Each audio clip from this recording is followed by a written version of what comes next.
Welcome to Kenton's videos. Enjoy the video. You start by verifying your Lumion version and saving the project. This prevents data loss. Next, decide which legitimate license fits your use, commercial or educational, because only an activated license removes the watermark. Once decided, gather your Lumion account credentials and payment method, or your institution's authorization code. This streamlines activation.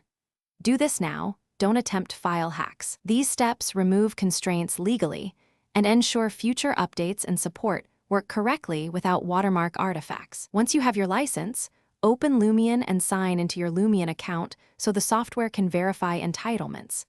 Enter the serial number or license key exactly as provided, then choose Activate and allow the client to validate online.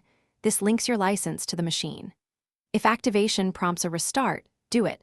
That finalizes service files. Make sure the help right arrow about window shows an active license. This step explains how and why activation removes the watermark. Licensed renders bypass trial restrictions. Now render using photo or movie output with your chosen resolution and quality. Licensed renders will no longer carry the watermark. Once the export finishes, inspect the output files to confirm the watermark is gone. If you still see it, make sure Lumion reports an active license in help right arrow about, then reactivate or restart the application to refresh authorization.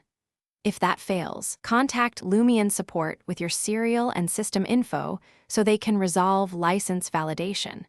This prevents needless workarounds and keeps you compliant. Thanks for watching. Consider subscribing if we helped you.